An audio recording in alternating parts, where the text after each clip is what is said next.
Baiklah hadirin yang dirahmati Allah, kita sudah simak bersama tadi pemaparan dari perspektif hukum dari Profesor Suteki. Selanjutnya kita akan masuk ke narasumber berikutnya. Sudah hadir bersama kita Mas Hersu Beno Arif. Oke, Assalamualaikum Mas Hersu. Assalamualaikum warahmatullahi wabarakatuh. Alhamdulillah. Bagaimana kabarnya Mas? Sehat? Alhamdulillah ini Profesor Teki. Assalamualaikum juga teman-teman yang lain. Mudah-mudahan sehat ya. Ini hari Ahad akhir bulan. Alhamdulillah, Masya Allah. Ya, Mas Hersu Beno Arif ini atau Bung Hersu ini adalah seorang jurnalis senior ya.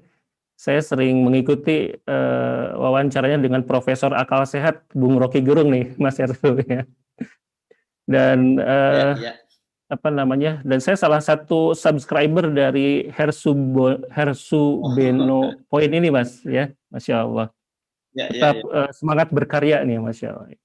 Baik, Mas Hersu, terkait dengan tema kita kali ini nih, bagaimana nih perspektif Mas Hersu sebagai jurnalis senior terkait dengan tema yang kita angkat pada kesempatan kali ini? Mangga, silakan. Ya, terima kasih. Assalamualaikum warahmatullahi wabarakatuh. Pertama saya ingin minta maaf karena tadi saya sedikit terlambat bergabung karena saya harus rekaman dulu nih dengan Bung Rocky Gerung seperti biasa mengupdate para subscriber termasuk Anda ini. Jadi nanti selesai ini bisa nonton apa yang kita bicarakan gitu ya. Oke, ini siap. Saya mungkin tidak akan terlalu patuh pada tor yang sudah diberikan gitu ya. Tetapi saya mungkin akan menyambung perkembangan pembicaraan apa yang disampaikan oleh Profesor Suteki tadi tentang situasi politik makro kita saat ini. Kalau tentu sebagai wartawan saya akan melihatnya dari sisi peristiwa-peristiwa aktual yang perlu kita update.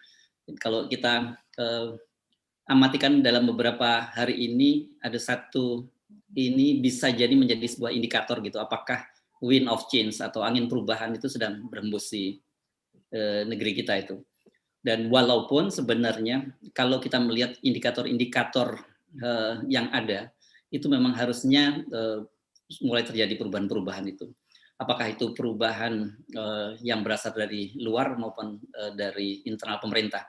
Sebaiknya kalau tadi disinggung-singgung soal kemudian civil war dan sebagainya, supaya itu bisa dihindarkan, harus yang perubahan itu harus dilakukan di kalangan pemerintahan. Mengapa? Karena indikator-indikatornya yang kita amati sekarang saat ini itu menunjukkan bahwa beban pemerintah itu sudah mulai sangat berat gitu, dan pemerintah mulai kedodoran menanggung beban yang ada, dan harusnya gitu pemerintah itu bicaralah terbuka pada publik, share bahwa ini persoalan ini terlalu berat kalau saya tanggung sendiri gitu. Nah, nanti jangan ngomong bilang bahwa ini soal Indonesia ini terlalu berat, biar aku saja yang jadi presiden gitu. Bukan seperti itu ya. Tapi kita mesti bilang bahwa soal Indonesia ini sangat berat. Kita mulai lihat saja satu contoh berkaitan dengan pandemi. Kita melihat pandemi itu sampai sekarang ini sudah berjalan hampir 1 tahun, dan yang terjadi kalau kita melihat data-data yang dipublish oleh pemerintah, walaupun sebenarnya data-data itu dipertanyakan, tetapi tetap menunjukkan sebuah tren yang mengkhawatirkan. Bagaimana angka-angka positif COVID itu terus bertambah, dan kemudian juga kematian juga terus meningkat, dan yang lebih mengerikan itu adalah kemungkinan kolapsnya rumah sakit di Jawa dan Bali. Dan ini datanya datang dari Perhimpunan Rumah Sakit seluruh Indonesia, PRSI, yang mereka memperingatkan bahwa kalau sampai kemudian angka-angka positif COVID itu tidak bisa ditekan, maka RS di rumah sakit di Jawa dan Bali itu sudah akan kolaps. Dan itu memang sudah terlihat di kota-kota besar seperti Jakarta dan sebagainya, itu bor atau daya tampung dari rumah sakit, terutama untuk yang penyakit yang kronis itu, COVID yang cukup kronis, yang ini sudah mulai nggak menampung. Nah, ini kan indikator-indikator semacam itu menunjukkan betapa pemerintah mulai kewalahan. Dan kalau kemudian syaratnya supaya rumah sakit itu tidak kolap adalah angka COVID menurun, yang terjadi bukan menurun, angkanya dari hari ke hari terus meningkat. Kita melihat baik dari sisi penularan maupun kematian itu dari hari ke hari itu terus meningkat dan mencatat rekor baru. Gitu, kita sekarang jadinya nggak terlalu terkejut lagi ketika saat hari ini ada rekor baru penurunan positif, kemudian besok meningkat lagi, dan kemarin yang terbaru adalah angka kematian pernah terjadi dalam satu hari 427 orang kalau nggak salah ya, 427 atau 37, saya lupa angka persisnya. Padahal itu sebenarnya kalau kita bicara dengan dari para ahli epidemiolog, itu belum angka-angka real gitu. Angka-angkanya bisa lebih dari berapa kali lipat dari jumlah sebenarnya dipublish oleh pemerintah. Ada yang menyebut yang konservatif 3 kali lipat atau 10 kali lipat seperti Dr. Pandu Riono, atau bisa ada yang menyebut sampai 27 kali lipat seperti Dr. Fauzia Tiasuma misalnya, dia menyebut mungkin bisa angkanya sampai 27 kali lipat. Dan kita percaya bahwa angka-angka yang dipublish oleh para epidemiolog itu jauh lebih akurat dibandingkan oleh data pemerintah. Mengapa? Karena pemerintah sendiri kan sebenarnya melalui Departemen Menteri Kesehatan sudah mengakui bahwa data yang dimiliki oleh Departemen Kesehatan itu tidak bisa digunakan karena datanya tidak bisa dipercaya gitu. Dan kemudian untuk vaksin pun akhirnya mengambil data KPU gitu. Saya sebenarnya jujur agak bingung gitu. Dari mana ini data KPU bisa dipakai untuk data vaksin? Saya melihat hanya satu kesamaannya, itu adalah cara menusuknya saja gitu. Kalau yang satu ditusuk oleh para dokter gitu, vaksin gitu. Sementara kalau KPU ini kan menusuknya di bilik-bilik TPS gitu. Yang jadi masalah kalau kemudian nanti muncul data bahwa seperti data KPU banyak orang yang mati masih bisa bisa mendapat hak pilih gitu, kemudian ada double pemilih, ada pemilih pemilih bayaran yang dia bisa menusuk di beberapa tempat, ini kan jadi soalnya serius gitu. Ini dari sisi itu saja ini kita agak mengkhawatirkan gitu. Nah, belum lagi sebenarnya juga ada persoalan dengan memakai data KPU itu sebenarnya berbeda jauh. KPU itu batasannya kan pada usia saja, pada batas umur yang boleh menusuk. Sementara kalau untuk data kesehatan ini kan berkaitan dengan usia, pekerjaan, bahkan kemudian apakah ada faktor-faktor komorbid, penyakit bawaan dan sebagainya.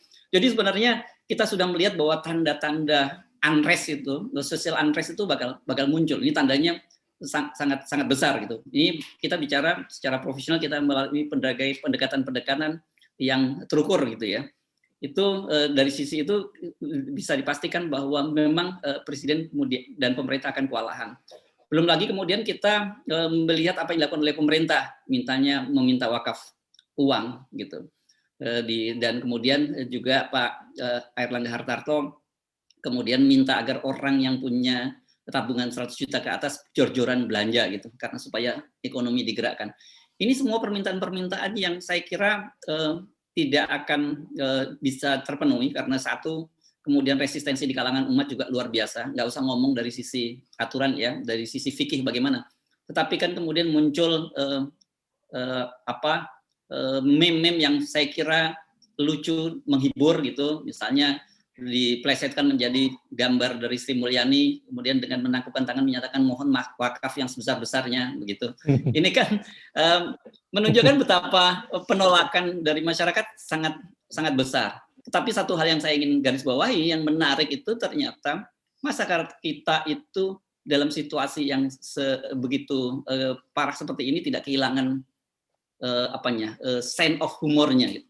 Jadi pasti bisa menertawakan situasi saat ini dengan meme-meme yang lucu-lucu, dan orang yang bisa menertawakan diri sendiri menawarkan keadaan kan itu keadaan itu kan orang yang indikatornya secara psikologis dia masih sehat dan ini imunitasnya terjaga. Ini kita bisa syukur alhamdulillah. Jadi pemerintah nggak boleh marah dengan mereka yang meledek-ledek semacam itu. Soal kemudian permintaan untuk jor-joran berbelanja, saya kira logika ini para kelas menengah ini juga punya logika sendiri. Dan yang mengerikan dari semua itu kan adanya public trust, public distrust terhadap pemerintah ini sangat tinggi. Kita misalnya kemarin ketika membaca pengumuman soal bahwa kartu perdana dan token listrik itu akan dipajaki, itu kan langsung geger. Walaupun kemudian pemerintah melalui Kementerian Keuangan membantah bahwa sebenarnya tidak ada tambahan pajak, tapi kadung public distrust itu udah muncul pada publik. Jadi apapun penjelasan dari pemerintah itu tidak bisa dipercaya. Artinya apa? Ini ada komunikasi publik yang selama ini salah. Dan dari situ kemudian saya ingin melihat dari apakah kemudian ada indikator-indikator angin perubahan, karena sebenarnya kalau kita melihat indikator-indikator tadi, pemerintah harusnya berubah, tidak ada lagi terus memproduksi narasi-narasi yang bersifatnya pembelahan. Harusnya kan saatnya ini pemerintah justru membangun narasi yang mempersatukan gitu. Dalam situasi semacam ini kan pemerintah perlu dukungan yang sangat besar dari rakyatnya. Jadi bagaimana dia minta dukungan dari umat Islam untuk memberikan wakaf uangnya kalau ulamanya dipersekusi gitu. Kalau kemudian umat Islam selalu dipojokkan dengan slogan-slogan yang bersifat sangat menyakitkan umat Islam, mulai dari radikalisme, intoleransi dan sebagainya gitu. Ini menurut saya, makanya saya dalam berbagai kesempatan mendorong pemerintah untuk mulai berani berubah gitu. Melihat situasinya bahwa kamu nggak kuat sendirian kok. Kamu harus mengajak rakyat dan semua orang di Indonesia ini untuk bersatu menggotong bersama beban ini. Dan itu kan kita tahu bahwa mayoritas terbesar umat Islam di Indonesia. Jadi artinya dengan melibatkan umat Islam membantu pemerintah itu sebagian besar dari persoalan pemerintah itu sudah terselesaikan. Tetapi yang ada kan terjadi bukan seperti itu. Nah, kemudian pertanyaannya, apakah kemudian ada tanda-tanda perubahan seperti tadi Prof. Teki juga menyoroti soal Kapolri itu. Ini memang menarik. Kapolri ini menurut saya bisa menjadi satu indikator. Ini penting kita amati. Apakah memang ada semacam kesadaran dari pemerintah untuk berubah, untuk lebih merangkul umat Islam. Saya sih melihat ini masih sementara ini baru seremonial kan. Kita lihat bahwa beliau sudah silaturahmi setelah terpilih, silaturahmi ke Muhammadiyah, ke NU, kemudian ke Rabitah Alawiyah dan sebagainya, tempat para habib. Ini penting menariknya. Lupakan soal soal pernyataan Ketua Umum PBNU Ustaz NU cabang Nasrani ini, karena ini juga jadi persoalan juga di kalangan NU sendiri. Nah, satu hal yang saya amat itu sekarang itu adalah kasus ditangkapnya Ambrosius Nababan ini, politisi Hanura yang menjadi koordinator pro Jokowi Amin itu, karena dia menghina Natalius Pigai. Dan yang menarik kemudian ternyata ketika dia akhirnya dimasukkan di penjara di Bareskrim, saya menduga dia bertemu dengan teman-teman kita di sana, ada Sahganda Nainggolan, ada Anton Permana, ada Jumhur Hidayat, dan jangan lupa ada Habib Rizik Syihab di sana. Kemudian dia menulis surat cukup panjang, ada 4 halaman, dimuat di Rakyat Merdeka, itu bahwa dia menulis surat kepada pemerintah harusnya diakhirilah kriminalisasi terhadap orang-orang yang menyampaikan kebebasan berpendapat. Jadi ada kesadaran baru di kalangan pendukung itu bahwa ternyata nggak enak ya, gitu, harus nyantri di Bareskrim itu. Saya nggak tahu terjadi apa yang terjadi di sana. Nah sekarang ini yang cukup menarik adalah ada satu orang buzzer, atau orang buzzer yang Anda pasti kenal semua, namanya Abu Janda gitu. Saya sebenarnya secara pribadi sering dengan Bung Rocky Gerung ini menghindari untuk berbicara salah satu tokoh ini gitu, karena tidak membuat kita lebih cerdas gitu. Ini kebetulan orang Bandung semua, kalau orang Jawa pasti tahu yang istilah dalam bahasa Jawa disebut bahwa menang ora kondang, kalah malah wirang gitu. Artinya apa? Kalau menang kita tidak jadi lebih terkenal, kalau kalah kita malah wirang gitu. Jadi sebenarnya mestinya kita jauh-jauh menghindari. Tapi tidak, kami terpaksa membicarakan ini karena ini melihat sebuah fenomena, sebuah gejala adanya perubahan politik. Coba tolong diamati gitu. Apakah kemudian dia ini akan diproses atau tidak? Karena kalau kemudian diproses, kalau dia diproses, ini berarti sebenarnya mulai ada perubahan konstelasi. Jadi artinya apa? Pemerintah mulai melepas para buzzer ini, dan kemudian semacam kalau untuk menunjukkan dia semacam tanda jadi atau uang down payment niat baik pada umat Islam, dia menangkap Abu Janda ini. Ini coba mari kita sama-sama amati. Tapi kalau kita lihat perubahannya menarik, karena yang pertama kali melaporkan itu KNPI. Anda kan pasti tahu bagaimana dalam konstelasi politik nasional itu posisi KNPI itu seperti apa.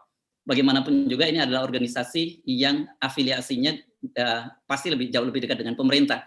Dan selama ini kita tidak pernah dengar sama sekali kiprahnya KNPI.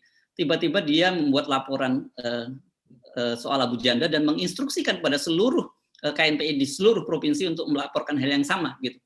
Dan kemudian ini mulai muncul juga sikap dari PBNU.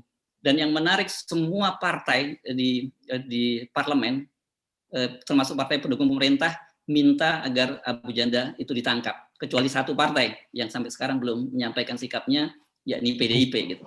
Jadi saya sebagai wartawan mengamati apakah ini indikator-indikator bahwa kemudian pemerintah mulai ada kesadaran kembali bahwa umat Islam itu bagian terpenting dari pemerintahan ini yang tidak bisa diabaikan, bagian terpenting dari negara ini yang tidak bisa diabaikan dan sahamnya sangat luas. Bisa jadi itu semacam hanya taktik saja, tetapi bisa juga itu sebagai muncul sebuah kesadaran. Kita tentu saja tidak kemudian cepat-cepat terlena ketika ada langkah-langkah baru dari kepolisian gitu. Tapi kita mendorong polisi untuk melakukan hal itu karena justru apa yang dilakukan oleh kepolisian selama ini, yakni munculnya perlakuan rasa perceived injustice, yang perasaan diperlakukan tidak adil tadi, itu mendorong semakin tingginya public distrust. Sementara itu yang bisa saya sampaikan sebagai pengantar.